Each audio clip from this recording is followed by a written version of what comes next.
2025 সালের এশিয়া কাপের সময়সূচি ঘোষণা করা হয়েছে। কোন দলের সাথে কোন দলের খেলা পড়েছে সময়সূচি জানতে অবশ্যই দেখবেন পুরো ভিডিওটি। বাংলাদেশের যেই 3 ম্যাচের 3 প্রতিপক্ষই খুবই কঠিন।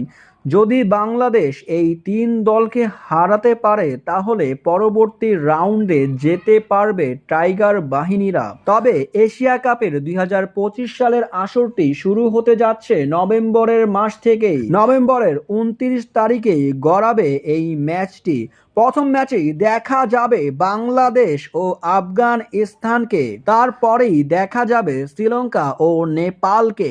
30 নভেম্বর হাই ভোল্টেজ ম্যাচে মাঠে নামবেন পাকিস্তান ও ভারত। অন্যদিকে দেখা যাবে 1 ডিসেম্বর বাংলাদেশ ও নেপালকে মাঠে নামতে একে অপরের বিপক্ষে, যেখানে 3 ডিসেম্বর দেখা যাবে বাংলাদেশ ও শ্রীলঙ্কাকে মুখোমুখি হতে। শ্রীলঙ্কা কি পারবে বাংলাদেশের সেই প্রতিশোধ নিতে আরও একবার, নাকি বাংলাদেশের কাছে আরও একবার হারতে বসতে যাচ্ছে শ্রীলঙ্কার টিম? প্রিয় দর্শক, অবশ্যই জানিয়ে যাবেন বাংলাদেশ কি হারাতে পারবে 3টি ম্যাচেই 3 প্রতিপক্ষকে।